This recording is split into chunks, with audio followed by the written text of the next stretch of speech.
Kia ora. Welcome back to another episode and a new year of Yarns for the Soul with Nicole. Thank you so much for coming back. If you're returning or if you've just found me, welcome. I'm glad that you've found my little space of the internet. Been waiting for you patiently. Very excited to see what the new year brings. New guests, new yarns, lots of mini yarns coming up as well. I've had some awesome feedback from those, which has been cool. If you are enjoying the podcast, if you like this episode, please rate, review, follow on whatever platform you're listening on. That would be fantastic. It's also pretty good for the ego.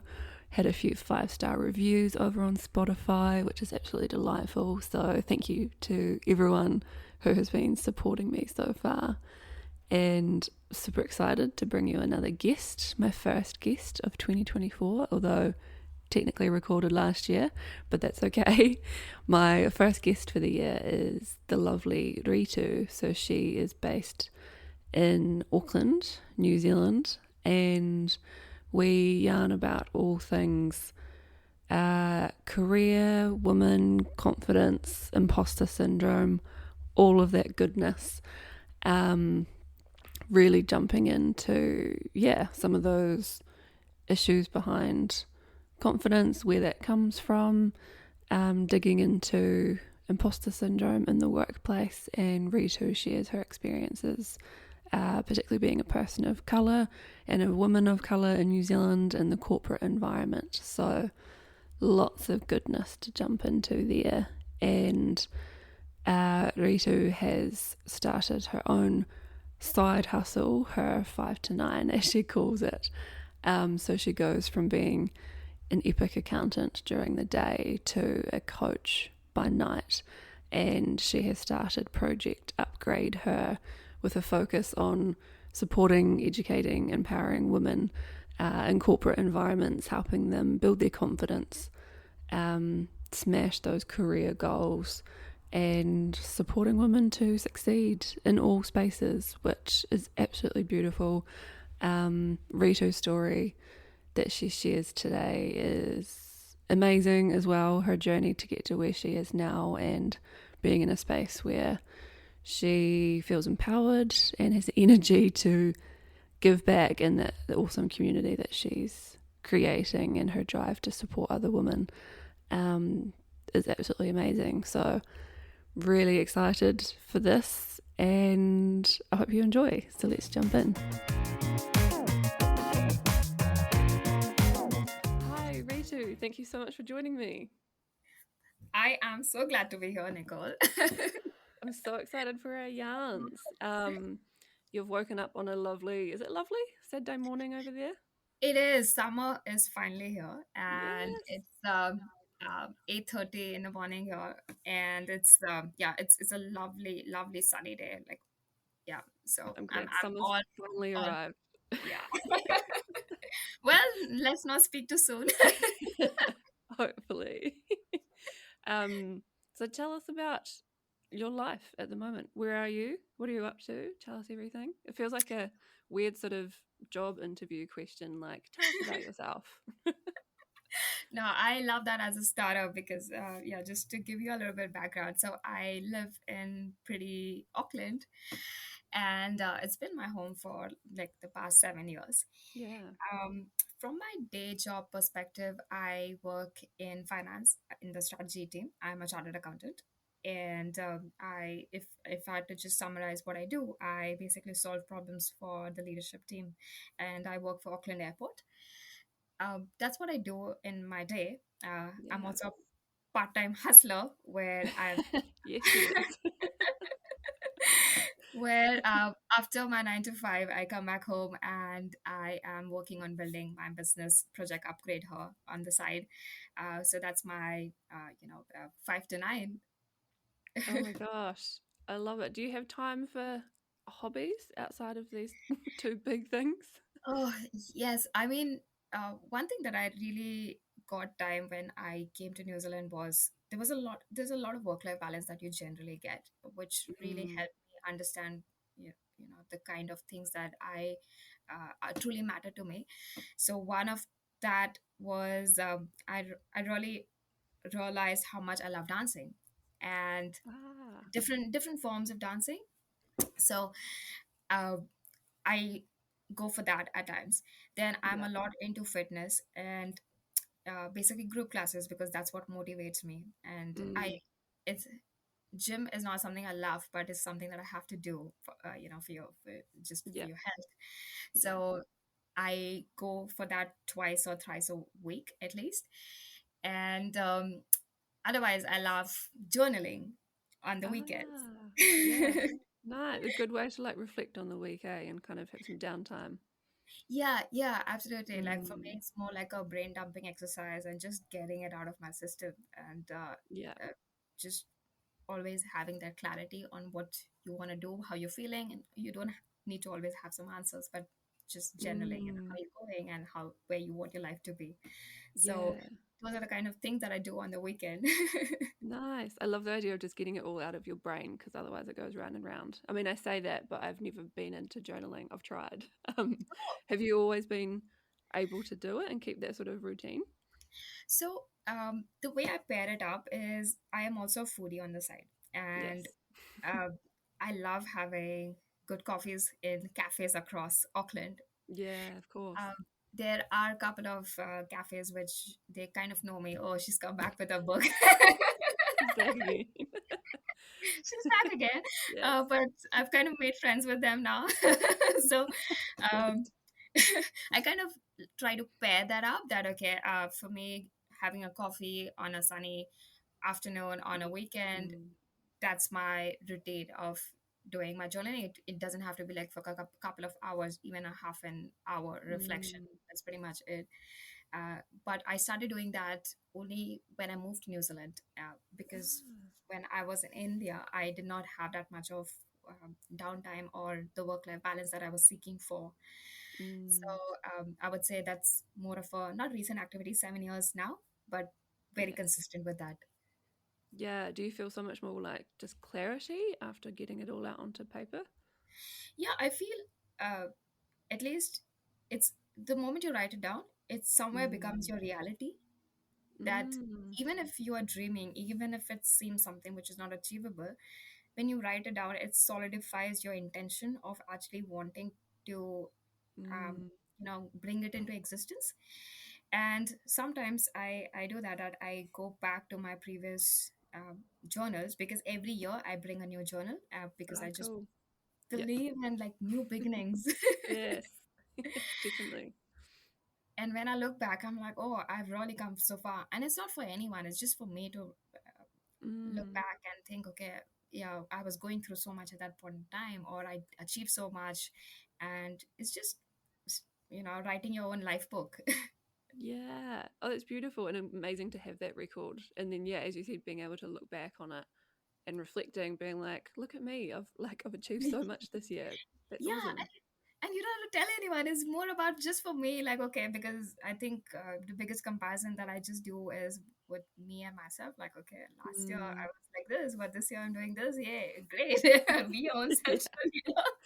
It's so easy to like, I feel like we get lost and caught up in like day to day life that we forget to actually celebrate how far you've come and like look back and reflect and be like, yeah, I'm smashing it. I'm doing so well. Yeah, absolutely. Yeah. Is that something you want to do? I always have good intentions of doing it. I've had I've had this conversation with a friend who she's really into journaling as well. And I like the idea. I've always been like a words person and I enjoy like physically writing. That's how I studied a lot of the time was actually handwriting all of my notes and everything. But I just can't seem to pick up that kind of routine. So I think I think my version is I do it in my own head, often like sort of like walking meditation or to music when Yeah, I'm out and about. I'll just be processing things in my head. And that seems to be working okay so far. But yeah, whatever floats your boat, right? yeah, exactly. I feel like I've got a lot of time and sort of space in my current lifestyle that I can, if I'm on a train or something or on a bus for like 10 hours, I can just like sit in my own head and do some of that processing. Yeah. That's So you amazing. said, so you've been in New Zealand for about 7 years. What was the reason for this move and what did life look like for you in India before that? Yeah, so it's a very, very interesting story because firstly, when I came to New Zealand, I it was not one of my target countries to move to. Oh, right. uh, so growing up as a kid, I always dreamt of just moving overseas, living independently, traveling a lot because that's something that I didn't get to do when I Mm, was younger. yeah. uh, Usually I would see a lot of my friends, they would travel a lot with their families, but I grew up in a very resource constrained household. So I knew Mm, that for me, to uh, really get what I dream of, I have to become independent sooner. mm, And for 4 years, I worked really hard in becoming a chartered accountant back in India, which is probably I would define as one of the toughest exams, because the pass rate is mm. probably just around 10%. And Wow. yeah, and then I started my career with investment banking, and then I quickly moved to a Big Four consulting, Ernst& and Young, in the Mumbai office. And the reason Mm, for that move was because I really wanted to increase my income at that point in time. And that was also in a way one step closer to my dream of just wanting to be overseas, yeah. because if you work in a Big Four consulting, they have offices overseas and there is a Mm, higher possibility of you getting transferred. yeah. But for me, being an Indian, and also I feel there are a lot of people who have the similar issue that your passport does not allow you to just go anywhere. Right. Yeah. uh, we do have to get work permits and work rights, and Mm, so for me a lot of things had to fall in place for that dream to come true. yeah. So i I started applying for over 2 years in different offices across the world, like US, Wow. UK, Singapore, Australia. Yeah. Yeah. And also because I was in finance, New Zealand was never like the top option. Mm, I applied a lot relentlessly, and a lot of rejections later. After around 2 years, I got a call from the Auckland office asking me that there's a vacancy in the valuation and business modeling team at that point in time. Would mm, you want to interview? And I'm like, why not? I'm like, yeah. I'm always like, why not? Let's give it a shot. Yeah.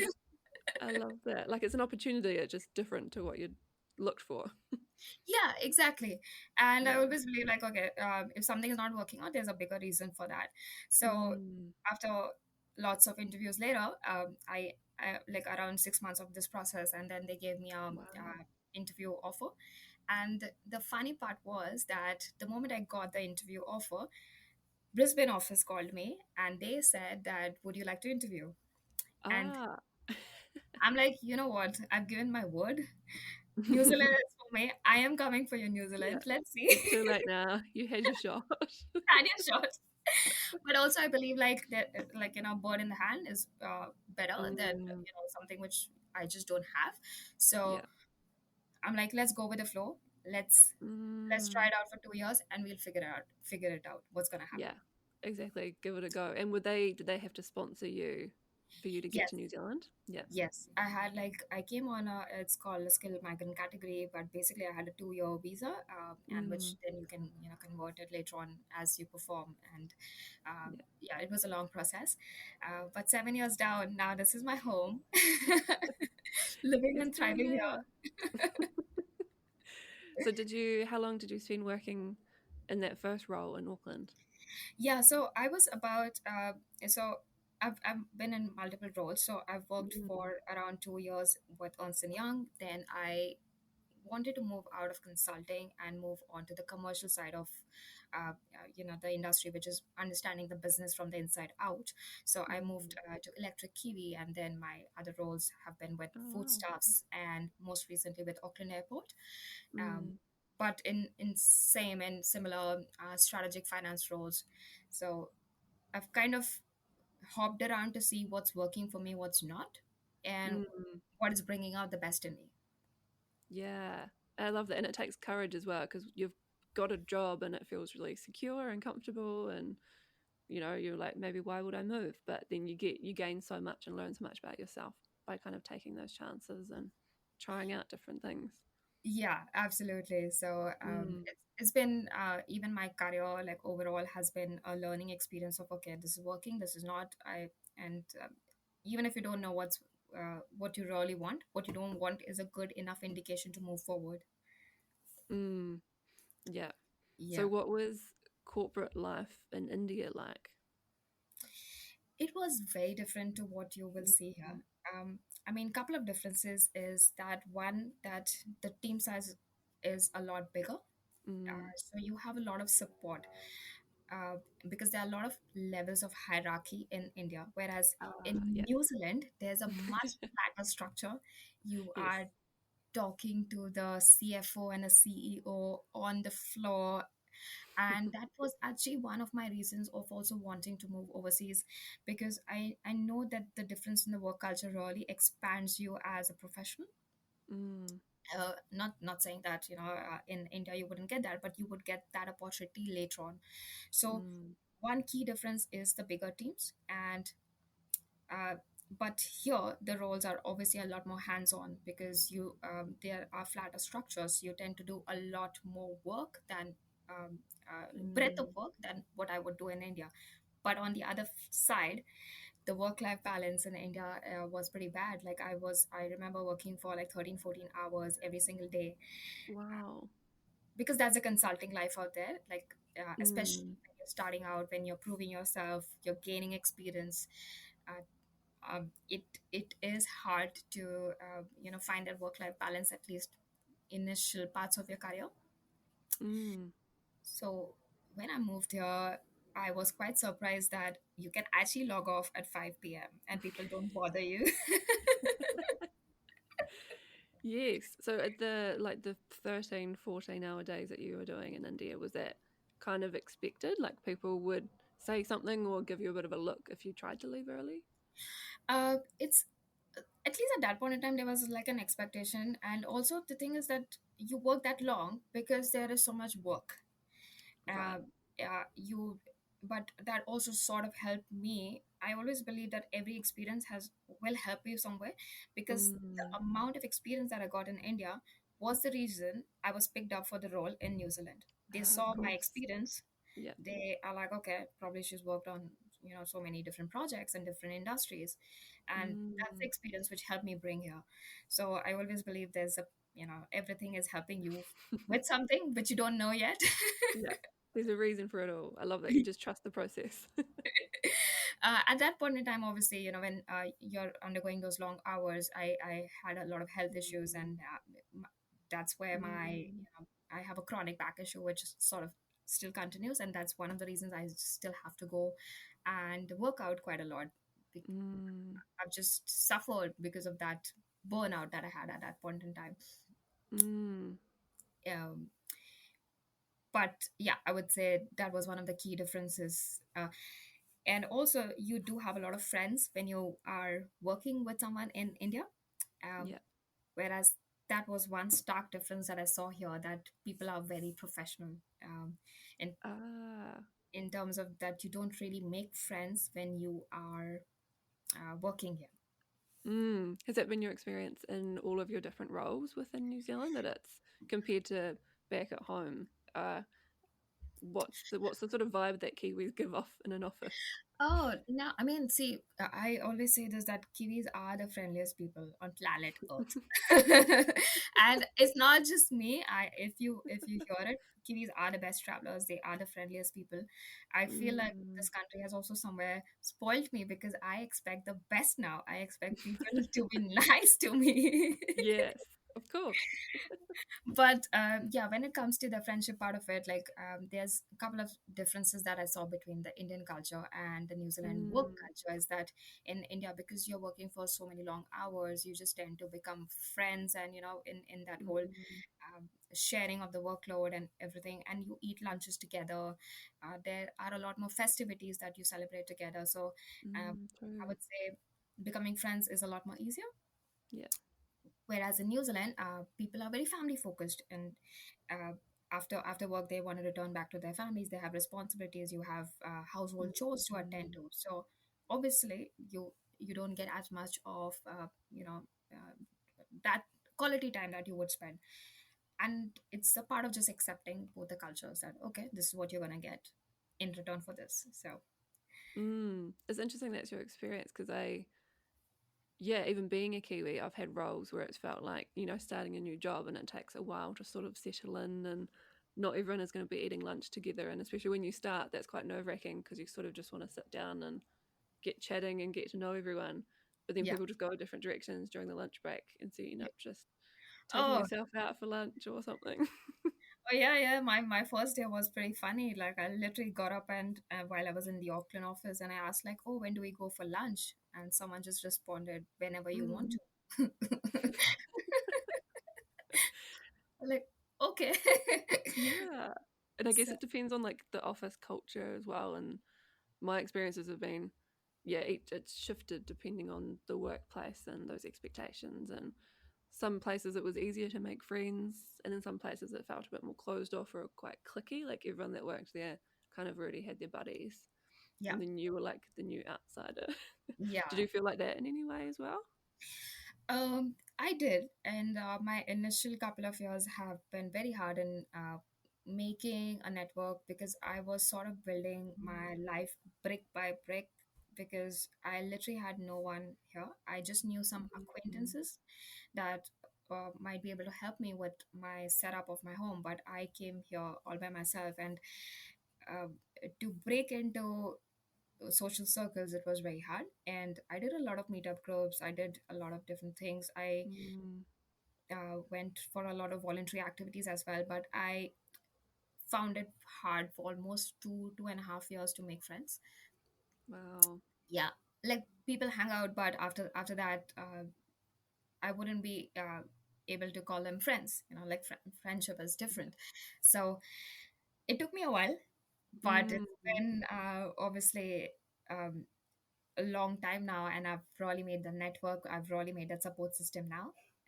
But it does take a while. I think it's just that I had not prepared myself mentally when I was moving here. yeah. Were there moments in those first couple of years where you thought maybe you'd made the wrong decision, or you just wanted to go home and be closer to family, or you're like, no, I'm sticking with this, obviously. Yeah, initially, yes, because Mm, for the first 2 years, there was so much loneliness, and mm, uh, my dream of wanting to live overseas in a downtown apartment, I did all of that, but it mm, wasn't what in my head it was. it I really didn't have anyone to share what I'm going through, and also the time mm, difference with India. I wouldn't hear from my family until it was afternoon of my day in New Zealand. So yeah, the whole morning to afternoon is like you're lonely, you don't know, you don't have anyone to talk to, and yeah. at that time you start questioning your decision, that why are you doing this, what is the whole purpose of it, like your parents are getting old, so Mm, why are you living away, is there a big upside, or what is it? And then yeah, I had to just ground myself back into my purpose, that okay, I was looking for professional growth, I was looking to fulfill my dreams, so hopefully this will take me there. yeah. And every year things got better, so 7 years down I'm still sticking around. So I love it. Do you feel like you've always been so driven and like I feel like you seem to have this awesome kind of idea of what the big picture is and quite practical sort of steps that will get you to that next point. Even like when you started out in your first job, you sort of already knew, you wanted to move to a bigger city and a bigger firm that can get you to that next step overseas, which is awesome because it makes me reflect back and realize that I had no kind of direction at times. I was just doing what I found interesting, but kind of wish I had more of a purpose. But do you feel like that's almost part of your personality? I think the way I see myself, like I didn't have any direction from anyone. I've sort of always Mm, self-coached myself, and uh, in a way, I'm actually surprised you said that I have a big picture. Like I know that this is something I want, but will I get it? yeah. Is something I don't know. So Mm, I always like put I put my efforts, I put my action, but I don't know the outcome. And if things work mm, out, then great. Like just as my example, I really wanted to move to say New York, but it didn't happen. So I'm like, yeah. okay, but when I look back, I'm like, oh, I in a bigger picture, I wanted to live overseas, which happened. Mm, So yeah. I had to make those efforts. But yeah, I have never had much of guidance from anyone, which I wish I had, because there are moments when you Mm, just don't know if things are going to be okay or if you're going on the right pathway or not. yeah, Uh, but I would say yes, I like to have a plan. I like to yeah, know what I'm doing next. yeah, I'm just that personality. I like to have some certainty that okay, at least I'm gonna do this, yeah, which will take me there. Yeah. yeah, exactly. And just trusting. And as you said, like you're looking for a certain opportunity and you just happen to end up in New Zealand as a result. Yeah, and just looking back, I feel like I wouldn't have got the work-life balance and so much growth if I was in a bigger city. Like for example, if I was in New York or London, I probably wouldn't be having the work-life balance which I'm getting here to be Yeah, able to do the other things that really drive me. So I think yeah, it all fell in place. exactly. Was it anything like if you had someone to kind of guide you in those early stages, what sort of things did you feel like you needed the most kind of guidance or support with? Uh, I think one was definitely in my career, like how to approach people.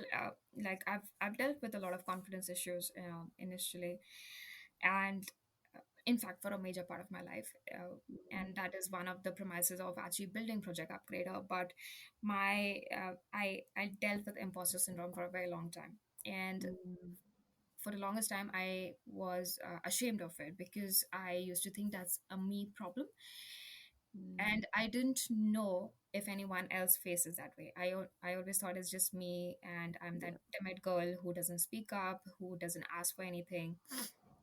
So if at that point in time I had someone who would have guided me, or who would have told me that this is normal, but you need to do these steps to overcome it, Mm, I feel I would have quantum leaped, but it I had to figure things out on my own, and it took me like probably a breaking point to start mm, seeking for help and actually ask for help. Uh, but yeah, I do feel like if in my career, if I knew that this was my there is a way out, I would have really overcome it much earlier on, and I would have flourished much early on. it's like having that someone externally to help identify those things, but also kind of validate you and be like, "You're this is sort of normal in a way. Like everyone feels this way." Did you ever have those sorts of conversations with colleagues? Because I feel like I was lucky enough to have at certain jobs co-workers that I got really close to, and we could, share that sort of stuff. And then you start realizing, oh, none of us are confident, none of us feel like we actually belong here. Did you sort of have that in different roles? No, actually, the funny part is like I've always shown a very strong front, and Mm, uh, for me, owning up my weaknesses, at least at the workplace, was a sign of that I might be, in a way, judged for being not a good performer, or mm, I would yeah. be judged later on and not be Mm, given the promotion that I deserve or the raise that I deserve. So I yeah. always kept a strong front, but inside I knew that I was breaking. And Mm, I was also raised in India, where at that point in time, therapy, coaching did not exist as much, or people don't talk mm, about it at least at that point in time. Now I'm seeing the culture has shifted so much. And New Zealand is a place where people talk about it so openly because, like asking for help is a sign of courage and is a sign of strength mm, rather than just dying inside of you. So I have never discussed it with my colleagues at that point in time because I always thought that professional and personal life need to be kept separate, and mm. I will be judged if I say that out loud to in my place of work. That resonates so much. Because I've had issues with confidence throughout my whole professional career, and then feeling like you can't speak up because it's going to reflect negatively on you from Yeah, your employers or managers, people that are giving you the work, and you yeah, obviously don't want it to seem like you don't know what you're doing. But yeah, realizing, like reflecting back, and it doesn't mean you don't know what you're doing. It just means you just maybe need some more support.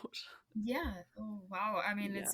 I mean, I would have never thought that even you felt that way. Like during the workplace. But that's the thing, right? Like Yes. sometimes we just put up a strong front, and no one knows what's going on inside of you. Mm. Do you think? this is a particular issue for like females in particular, and like corporate world especially, kind of trying to compete in quite a masculine environment? I feel it's for me, yes, because I was in finance, and it. Mm, But if I do a self reflection, which I've done like multiple times from where it started growing, what from where it mm, started, it was right from school where I was always a backbencher, and mm, at least in that environment when I was in schooling, you are always taught that you have to come up with the right answer. You don't have to, ah, you don't challenge what's going on, the knowledge, mm, you accept things. So it started right from there. Then obviously, other environments also shape that. And then I realized that that sort of continued even in my workplace where I was not speaking up as much in meetings. And I was in finance where there are obviously a lot more males. And I kept thinking that I'm always learning. And in mm, the initial stages of my career, I thought that, oh, I'm yet to absorb the knowledge, I'm yet to learn, and then I will get the returns. But I was so yeah. wrong. And that's something that I reiterate a lot in my, through my coaching calls as well, that you, Mm, even if you have 2 years of experience, you are ready to give back, and you yeah. should be able to command that. But I wish someone had told me at that point in time. Yes. um, but definitely being a female in a male dominated es- uh, does escalate that quite a lot. I kind of wonder whether it's like we're sort of conditioned socially. I mean, hopefully it's shifting, but I feel like when I was growing up, females are still kind of almost put in the box of like not being seen and not heard, but like people pleasing, and they're still seen as like the caregiver and the provider and not the one that's asking questions and making shifts and stuff. And I feel like a lot of people have kind of carried that through into their adult lives, and then you end up in a quite masculine, like I found law was quite masculine energy and quite structured, and you sort of feel like you had to fight for your space there a little bit as well. um so it'd be amazing to see if we could bring some more like feminine energy into those like Mm, corporate spaces and imagine how it would change. it's very interesting Mm, you say that, because if I had seen more female leadership, I am sure that it would have been a little different. But I still mm, feel there's a lot of internal work that you need to do because of the environments that you're raised in, and your schooling, everything that affects so much. But that would have definitely affected if I had seen a female leader. Then probably I would have been a little more open about talking um, my heart out during meetings or whatever. But yeah, mm.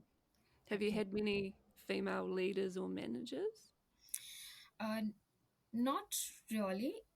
Very very few handpicked ones.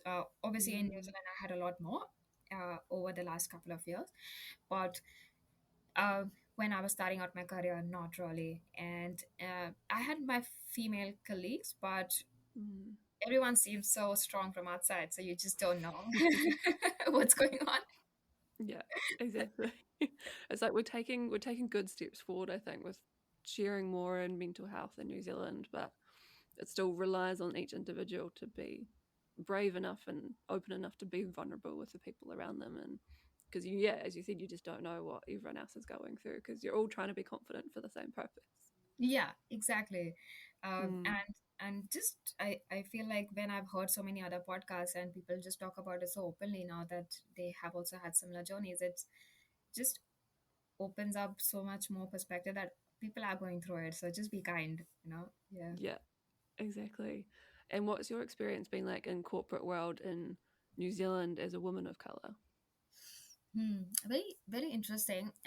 And although it's a matter of fact that I did have to face a little more challenge that I saw, Mm, uh, like in terms of the treatment, uh, I feel that I had to prove myself a little bit more than mm, others. And I could feel it in different ways, like even in assignments, like where I would ask to do a lot more analysis than someone else. mm, And I think it continued for quite some time where I have to keep proving myself a little bit more than someone else who would apply for Mm. the same job. Even I think I've reached a stage now where I've actually built a name for myself in finance, and I know recruiters enough that they now pitch me the right roles. But initially, when I was Mm. changing jobs, they would always reach out to me for a little junior roles or more technical roles. But Ah, okay. I had to really explain to them this is my Mm. experience. I'm more on the leadership focused roles, Yeah. and yes, my profile is that I'm a chartered accountant, but doesn't mean that you're going to come up to me with roles which are more accountancy driven or probably more junior level roles. It really Mm. took me a long time to shift that perspective, Yeah. and sometimes I still get approached for those kind of things because I feel like there's assumption that women of color, people of color, most Mm. fit for those roles. It's going to take some time to change, but Yeah. it's all on us to change that perspective and what narrative you are portraying for yourself Mm. and how you present yourself to your stakeholders, to just to your network, and how they perceive you. That becomes very important. Yeah. But it is sad to hear that, you're the one affected by it and you're the one that then has to go out and do the work and work harder. Like it still all falls on your shoulders. It does. Like I have Mm. always felt that I need to give probably around 10% more than someone else who would, because every time Mm. I'm pitching myself, like not just in my career, even for other things, I have to prove myself a little bit more. That why do I deserve it? Mm. Some of it is obviously a little bit intrinsic as well. That I personally feel that because I'm a woman of color, I might need to compete with someone who's not, and probably they need more proof points that why she should be uh, nominated for this. So one is intrinsic, but definitely feel that there is some work to do in Yeah. in the Have you society. felt it at both like interview stage and then once you've got a job within the workplace, or does it sort of more come out at those early stages, as you said, like with recruiters and stuff? I think more at the early stages, Yeah. and but also the moment you start your job, it takes Mm. probably the first I would say 20 days is where Mm. you are really showing what you are worth and what you're capable of. Yeah. And that's why like your elevator pitch, like I have that ready where people the moment you say it, and then people change your perspective towards that, because Mm. sometimes I've seen it, people don't take you seriously. They think, and I'm petite, I'm a short woman of color. It just adds up Mm. to all the negative points. Mm. So I really have to do things a lot more differently to position myself as a leader. And then once you've set that foundation that no, you have to treat me like this, then Mm. the narrative changes. But it does take me a while, because especially even the leadership today, I don't see a lot of people of color in leadership even today. I mean, it's changing, Mm. slowly changing from what I've seen 7 years back when I first came to New Zealand, but it's still gonna take some time. So you are still proving yourself to people who are from the traditional backgrounds. I feel, and that's the story, right? When you don't see people who represent you, no one that looks like you do or sounds like you do, and you think, well, then you then have to work extra hard to create that space for yourself in Yeah, those places. And I guess that doesn't necessarily help with the internal feelings of like imposter syndrome and trying to build that kind of confident front. Because yeah. I guess, do you feel like you're even less able to kind of be vulnerable and open? Like, do you feel like you have to be extra confident to overcome all of that? Yeah, for me, it's always been that I have to show that I'm confident, and then the Mm. confidence comes from after taking that action. Yeah. I truly believe that confidence is coming to me as and when I'm doing things. But yes, I've always put up a strong front because that's who I am. But internally, I know I'm doing the work behind the doors to Mm. actually feel that way. So, for example, last year I had to give a speech in front of 400 people, and Oh, these were wow. all 400 new CAs, and I was Yeah. a woman of color giving a speech. For this was for chartered accountants, Australia and New Zealand. And in my head, I had all this imposter syndrome that who am I to give a speech to 400 people in a new country which does not even belong to me? So Yeah. it's all the negative self talks. And then I'm Mm, like, you know what, someone has seen that I'm capable of it, so let's give it a fair shot. So yeah. I appeared confident, but then the preparation that went behind it, like for a couple of days, it was it it really did um, show up, but not on the day. Yeah, takes time to build that confidence. Do you find that like the journaling and stuff that you do in your spare time helps kind of build that and like kind of grounding yourself and reassuring yourself that you're on the right track and you know what you're doing? I think that helps with the clarity piece, but where my Mm, confidence has actually come in is by uh, putting myself in places where I thought I never belonged. For example, I mm. nominated myself for a lot of committees. Like I was a part of United Nations Women, then Oh wow. I was a mentor for Auckland University for Women Mentoring Program. Mm, Then I nominated myself for being a treasurer at one of the NGOs that I really care about. So yeah. when I started doing those different things, which were outside of my work, they started giving me Mm, confidence to be confident at work. yeah. And I really feel like my brain needs that evidence that you can do this, even in small Mm-hmm. bits. And even when I was launching Project Upgrade, I'm like, who am I to, even start creating content on Career? And like, I'm not like some, a director or someone yet, but I'm like, no, but I have so much more experience and I really wish to give it back. Mm, So again, it just starts coming up everywhere. The imposter syndrome, it will never go away. That's what I always say. yeah. But you just learn how to deal with it better.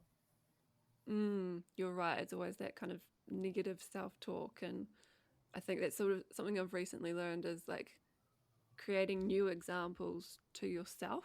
Like, it doesn't really matter what anyone else sees, but creating new examples to show that you can do something, like proving it to yourself, which sort of helps quieten that voice a little bit that's Mm. telling you that you can't do that. Yeah, Um, yeah. yeah, I mean, like, look at you. Now you're living a life which is so different, and I think you've given. I mean, I would love to hear from you as well. Like, what has given you the confidence for that? it's interesting. I feel like I've had this conversation with a couple of people, and um, I felt like I was always going to do this, which seems really Wow. bizarre.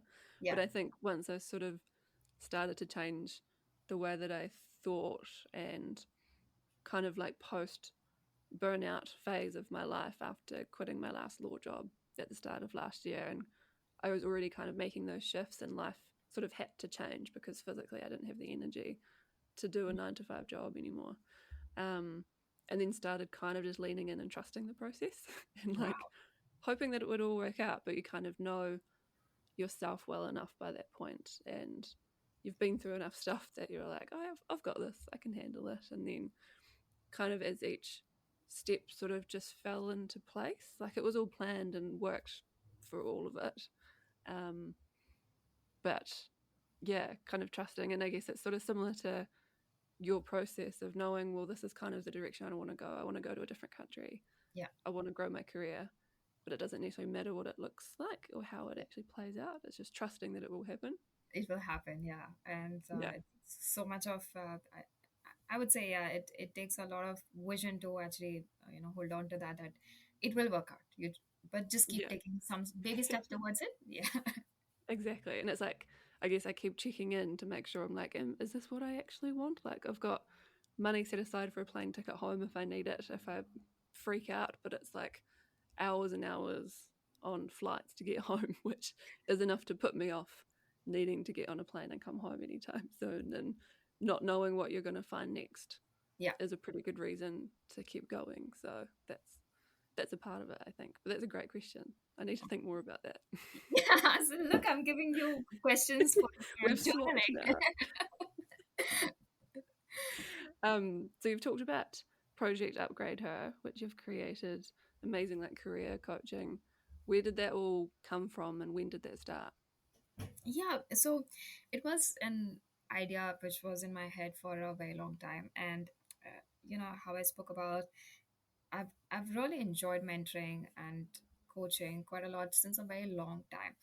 Mm. And so what Project Upgrade Her is, it's Yeah. basically a career and education platform to help women in overcoming challenges that they face um, in corporate, in overcoming imposter syndrome, self doubt, and which helps them uh, command their worth and grow their income and wealth. And I created this because of the challenges that I myself faced. And uh, the mentor that I never had. I wish that Mm, someone had told me that if you do these things early on in your career, you can go from this level to the next level. And it's something that really drives me. I'm really passionate about empowering women and youth, and also mm, another bigger overarching vision that I have is of alleviating poverty. So mm, this is my way of giving it back to uh, how much I have achieved, and also wanting women to have access to that knowledge which I really wanted, and because I have felt the pain, and mm, uh, I want to really normalize talking about imposter syndrome, about having confidence issues, but still being a high performer, still being ambitious, and not letting it hold. Hold you back from the dream life that you truly deserve.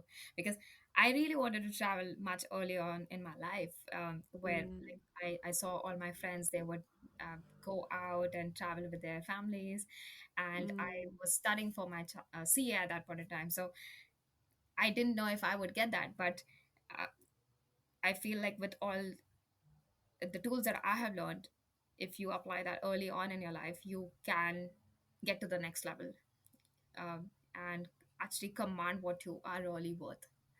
mm. I love that, and it's like, yeah, I give you give you so much credit for like stepping up and creating this space that you never had, and like I feel like that's so brave, and obviously takes a lot of your own energy as well to Yeah. dedicate that time to creating that. Is there particular topics or themes that you're particularly passionate about, or what are you working on at the moment? Oh yeah, it a lot of my content really is around getting clarity and how to brand Mm, yourself, how to position yourself to become a leader and to be perceived as a leader. Because as I truly believe that it's all a game of perception. How you are presenting mm, yourself is directly relatable to how much yeah. money you're gonna make, how you're gonna make your dreams come Mm, true. And a lot on early on I learned is how to communicate effectively, because you can be a great you're technically great, but if you cannot communicate your value, mm, you are actually falling behind quite a bit. So my topics really focus on, okay, how you brand yourself, how you communicate effectively to get what you truly deserve, and also to have a sustainable life. Because uh, mm, when you're early on in your career, you really want to, like, go go go, but yeah. later on, what will actually give you sustainability so that you don't burn yourself out and you avoid those pitfalls which lead to burnout. And Mm, then I also talk a lot about money mindset, because I am a chartered accountant, and I grew up in a very, very resource constrained background, because of which mm, I learned early on the habits of saving mm, very early on. My very first salary, I saved 50%, and I continued that. wow. Yeah. And I learned how to invest early on, because that was something that was taught in my family. So Mm, because of that, I could actually fund my move to New Zealand, because with mm, relocation there comes a cost. Then yeah. last year I had a employment break for a couple of months, and that helped me fund that as well. Mm. And most recently, I've really started traveling a lot, because I'm like, okay, I'm getting older. I need to make my dreams come true. Exactly. So over years, when I've built all of that, I feel like that money mindset which I had early on, which I'm so grateful for Mm, to my family. I talk that a lot as well. That how to build your income and wealth as well. So these are my main topics that I talk about, and I do receive uh, good messages that I'm helping people out there. So I believe if I'm helping even one person, it's yeah. my mission is fulfilled. Yeah, exactly. I wish I had someone like you when I was starting out, like just to Yeah, give me some sort of direction and dealing with imposter syndrome. I feel like I still have it, to be fair. yeah, yeah, Um, and the and idea of branding yourself, I think that's really interesting. And it kind of, that was probably something that came to me after I'd been working a few years, was that yeah, idea of like developing your reputation and thinking, how do I want people to see me, and actively working yeah. towards that. Is there any sort of steps that you can help? Like, what would you tell people about how to go about creating this? Yeah, so one thing I always say is first you determine that okay, who is your audience, and Mm, whatever whatever you communicate to them, what do you want to achieve out of it? Do you want to position yourself as the expert for this, or do you want to position yourself that she's technically great at this, or she's a great collaborator, she's a great mm, communicator? What do you want people to think of you? And then you mm, break down that plan into okay, how you are going to actually make that happen. So it's intentional creation of the brand that you want. So mm, decide your stakeholders, decide what's your goal that you really want, and then you break down like small steps towards it. And it's consistent actions over time, whether it is mm, communicating every day, that using those powerful words, that if, say, for example, I want to call myself a collaborator, you are constantly doing that at work, mm, are seeking opportunities which help you do that, and also making sure that the way you're presenting yourself through your emails and your verbal communication, they all are consistent so that people are actually perceiving you that way. So mm. I always say this is an intentional creation of brand, and it's also something that is should be a natural extension of you, because you cannot fake things for very long. Yeah, exactly. Yeah, I mean, you if I'm not technically great at something, I'm not going to keep saying it. I'd rather just say, look, I'm not great at this, but I'm great at this. You. Mm, And uh, and that brand is not just you at your work, it's also how you're presenting yourself to the recruiters or on LinkedIn, mm, and you're consistently showing that, uh, and that then becomes your natural personality, and you start being known for that one or two words that, oh, she's pretty good at this, okay, let's bring her in for this project, like she's a natural mm. collaborator, she's a let's bring her on. So it's, you have to intentionally do that at every step. Mm. I love that because I've, as I sort of touched on before, I kind of felt like my career journey has been a little bit aimless and unintentional. Even me deciding to study law in the first place was less my decision and more because a career guidance person at high school Yeah. said that I was good at writing essays. There wasn't a lot of intention behind it, but I love that idea of having those kind of words that you can use to describe yourself, and then I feel like it would be so much easier to show up like in interviews as well if you've got these words that kind of define who you are. Yeah, and as you said, like same, I never even for the first couple of years, I was always aimless. I was figuring out my own Mm, identity. That okay, what am I actually good at? And yeah. there's a lot of clarity work that you need to do to arrive at that. And like that's something that I speak about a lot. Again, that dedicate time to clarity and understanding who you are, and then Mm, the how becomes a lot easier once you realize what is it that you what you really are made up of, and what are your strengths. yeah, exactly. So what do you want the future to look like for Project Upgrade Her? What's the dream? So I think my dream is just to see women successful through the strategies that I impart from this platform, Mm, and uh, women actually making moves, and they being able to command what they truly deserve. I feel, as I said, like even if that one person makes that change in their life through me helping them, it for me that's success. yeah. And then obviously them giving it back, to the people who need it, because that's Mm, the legacy building of it. So if I really am able to see women just succeed in corporate and their life, and just getting that upgrade, whether whatever it means, whether it means gaining clarity, whether it means going for that dream trip, or making that emergency fund, whatever it is, like getting that little upgrade through all the Mm, through confidence strategies, then for me that's success. mm, I love it. Are you so do you work one on one with people or is it sort of education? Because you're on Instagram. I'll drop the Yeah, Instagram handle in yeah. the show notes so people can find you. No, thank you for that. So as of now, yes, I do one-on-one coaching through my career upgrade program, which is Yeah. basically like a 3-month program where I work on different aspects of what my clients are really seeking for. So if someone is seeking for clarity, we spend more time on that, but it's mainly around Hmm. clarity, personal branding, networking, communication, and sustainable working.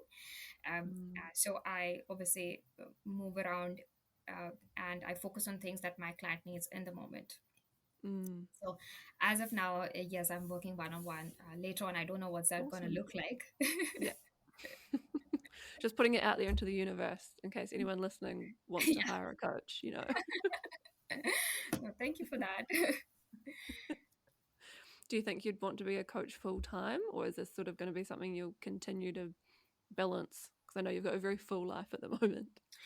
Yeah, um I would honestly want to expand this, and I Mm, somehow don't know what's that gonna look like. And yeah. I do want to be in a space where I am not just coaching women, but also going on platforms where I'm able to talk about my journey, whether that Mm, is in corporates or in different associations. Like last year, like this year, I had done a little, workshop on person branding to one to many, and I really mm, enjoyed that because I was able to impact more women. So I hope that it somehow 10 years down the line it does become something that I'm doing full time. yeah. But as of now, yes, I'm just hustling my way to put my name out there. Still hustling. Do you enjoy the hustle though? It does take a toll on me, Mm, like because you're constantly thinking at the back of your mind that you still have to, work with your clients in the evenings, or you are mm, constantly mm, creating content to put your word out there. And I am right now doing this solo. So by next year, mhm. I am gonna get some help to actually help me amplify my mission, because I Cool. feel it's not gonna be possible with me just working in the evenings, because yeah, you do have to come back to your chores, you still have to Yeah, have a life and exactly. have It's the a long energy to day. give back, right? But like that's the most important thing. If you can outsource some of the admin or even the content creation so that you've just got that energy that you can give would be amazing. Yeah, exactly. I think you need to fill your Mm, own cup before you give it to others. So yes, exactly. Have you got any parting words of wisdom to maybe a female that's just starting out in their career or a previous version of yourself? Anything that you'd want them to know? yeah, I think for me the biggest game changer has been leaning on help and Mm, asking for help actively early on. I mean, look out for people who are already there where you want to go. It's just so much easier to fast track. It's so much easier to quantum leap, not just your career but your life. And mm, uh, you can actually skip so much of grief that goes into it. mm, I like, as we spoke about earlier, I wish I had someone to tell me that things are going to be okay, like yeah, even though you don't feel confident right now, things are still going to be yeah, okay. But I didn't have that person, so lean on help. And I am going to lean on help next year to help me with amplifying my mission. So uh, it's yes. just something that has really changed my life.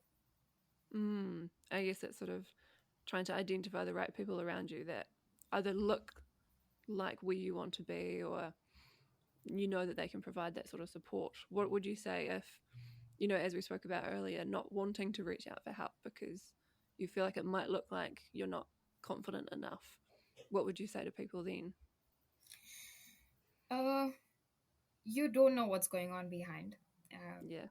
and uh, I know it makes you feel like you are weak, but honestly, you Mm, are one of the most courageous people out there. If you are going through something and you're still putting up strong front, but Yeah. you honestly deserve a little softer life.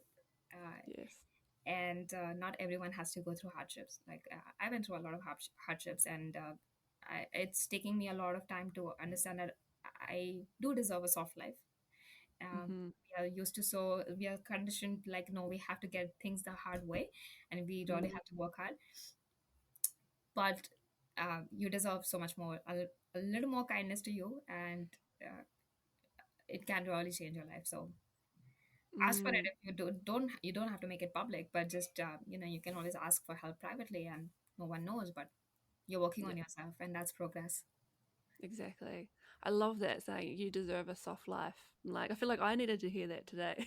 So thank you so much for sharing. It's been a pleasure to have you on the podcast. Thank you so much for all your words of wisdom. It's been amazing. No, I really enjoyed, Nicole. I mean, thank you for having me. I really appreciate that.